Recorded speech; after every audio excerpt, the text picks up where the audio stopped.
Singer, music producer Volk. I'm curious where the idea for that one came up, and was those your vocals on the skit? None of my vocals, unfortunately. I wanted to actually do that. I wanted to, hit some notes and show you my many talents, But yeah, no, it was good. So we're always going to do a skit, and have a bit of fun with it. Sports Bet do a great job with that sort of stuff. It's always fun. And then after, the singing, we've secondhand serenade. I thought, you know what? They wanted to touch on that, and I was like, that's a great idea. So having a bit of fun with it.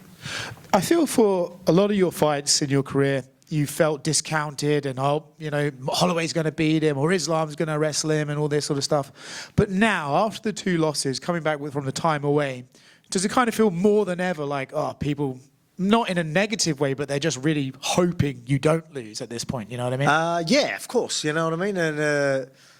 And it's easy. I'm always, I love being the underdog, right? I'm always like trying to find ways to, see people saying things so I could use it as fuel. And I don't need to do that, right? Like everyone has every right to think that. I'm coming off, they talk about the age thing and then coming off a big break, coming off 2 KO losses. So, everyone has every right to think that, and I'm going to change their mind this weekend. So it's, that's all it is. So it's weird. It's because I am, a lot of people are doubting me, but like usually I'll be like, a bit spiteful about it, if that makes sense. But now I'm like going, yeah, I get why you think that, but I'm going to show you. So it's still, I still have that, something to prove, but I'm not angry about it, if that makes sense. So it's like, I've got to prove it. I'm going to prove it to myself and I'm going to prove it to the world.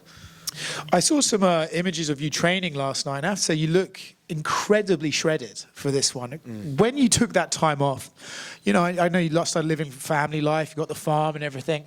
When you started getting back into training, was there a moment where it was like, oh yeah, I am actually a fucking killer as well? And how was the training camp to prove that? Yeah, it was good. It was good to just grow outside of the sport and just spend a lot of time on that was great. The question was, am I going to flip the switch going back to that fighting? So that's why I wanted to do the camp early, so I could really do that. And yeah, you're right, man. This is the leanest I've ever been. I really wanted to get my percentage body fat, to be honest. I think it would be, definitely the lowest it's ever been. So it's 16 weeks of just hard camp, man, and real discipline. Didn't have a drop of alcohol the whole 16 weeks, not even a cheat meal. So I guess you could say I went above and beyond. The work ethic's always there for me, right? The intensity in training, physically, I'm always putting it in. So you're never going to top that because I'm always topping it. I can't go any harder than what I do. But things that I could have worked on is maybe, try and focus a little bit more on whether it's recovery, but dieting, and things like that, and just being that little bit more disciplined. And I was. Like, I followed the diet, Geordie, the fight dietitian, followed that to a T, literally from well before camp. I usually, I'll follow it a bit, eat what I want, and then the weekends do whatever I want, follow it again, and then really buckle down the last, 4 or 5 weeks, if that makes sense, and just do that little bit bigger weight cut. Where this time I was able to literally get rid of a whole kilo and maybe even more of fat, you know what I mean? So, very, very happy where we are. I haven't kept a shirt on whole camp, so it's pretty good. Very, very happy and proud of myself because I went above and beyond on this one. Obviously, you shaved your head. If you could have hair, but it could only be Diego's hair, would you grow it back? I mean, any hair, I wouldn't. This is my new look, man. Like, as I was saying, we could go do a trip over there to Turkey or something like that, but I ain't going to do it. This is my look, so all good. Alex, right here.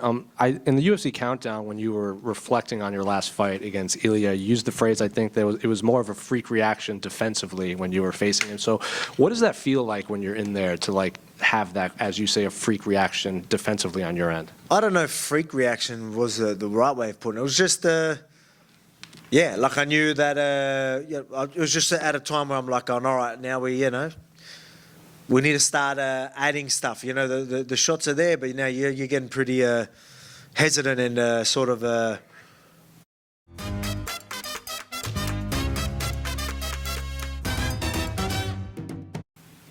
when I say defensive, you know what I mean? Like, obviously, I didn't want to follow up because, you know, anyway, I don't want to get too much into it, but it was just, I was like, all right, we need to start doing more. Like, just talking to myself and just wouldn't do it. But yeah, that's obviously you got a powerful guy like Ilya in front of you. You got things like that coming off the losses, coming off the knockout victory.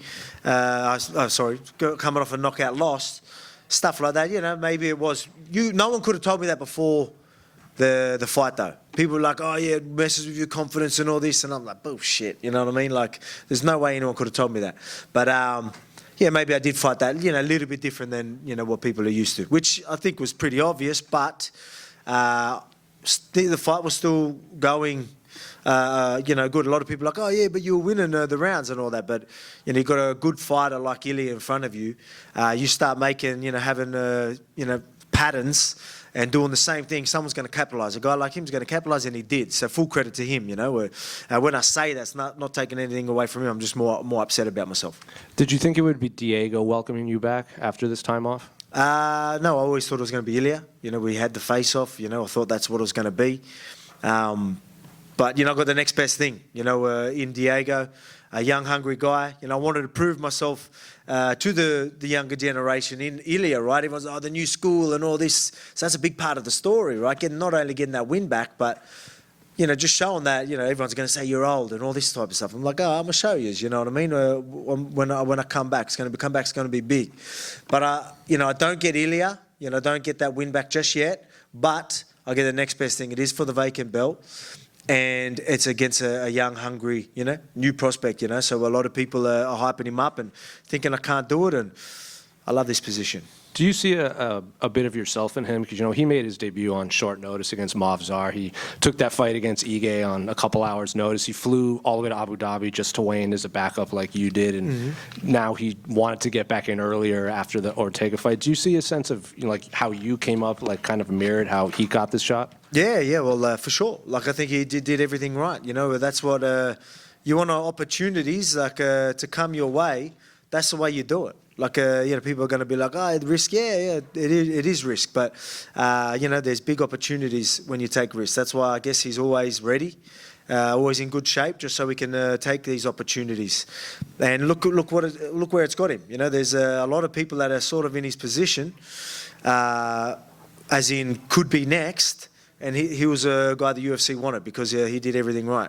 So, I can see a lot of that. He'll fight anyone, anywhere, anytime. So, full respect to him. And you got your title shot after beating Aldo in Brazil. Obviously, you beat up Yair.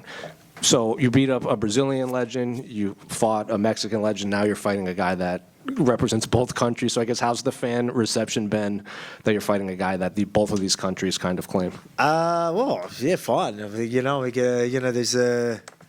No malice. I think everyone loves us both. Everyone's got a lot of respect for him, a lot of respect for me, and I haven't heard much at all. To be quite honest. So it's good.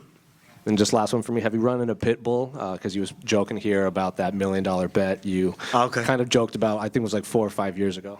Yeah, actually I did see him. Yeah, like obviously you're going to say things on the mic, but behind closed doors you're shaking hands and saying hello. But it's yeah, I mean, if he does his thing, like we don't need to talk it up. He does his thing in an impressive fashion. He's got a tough, guy in front of him. If he goes out there, mate, I'm sure the UFC are going to you look at him as maybe his next as well. So you could be seeing it pretty soon.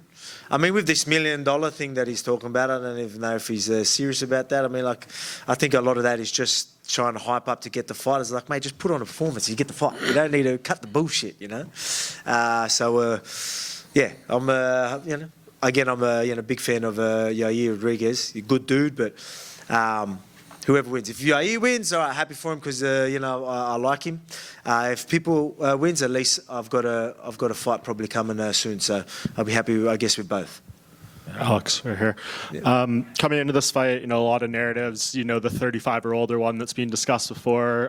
Fighters who come into title fights off back-to-back losses, 1-5, never won an undisputed title. Randy Couture got an interim belt in that spot. And then some people seem to think the training videos with Nina Drama have a bit of a connotation to them. If you overcome all of that and win, is this your greatest achievement on Saturday? Well, it is the greatest achievement, just look at I've never been in this situation before, right? I've never come off such a big break. I've never come off 2 losses. So it's definitely the biggest fight. It really is the biggest fight of my career, you know. And everyone's going to go, "Oh yeah, like you've done enough," but I haven't. I can do a lot more, and it starts this weekend. You know what I mean? It starts on Saturday, where this new title reign is. When you talk about legacy, and it doesn't get much bigger than this. The comeback is going to be real. This is a ship. You know, people write books about, movies about, and we're going to do it all Saturday night. And just last night, news came out Aaron Pico has signed with the UFC. A lot of people excited about his addition to the featherweight division. I know if you're champ, he'll have a lot of work to do, but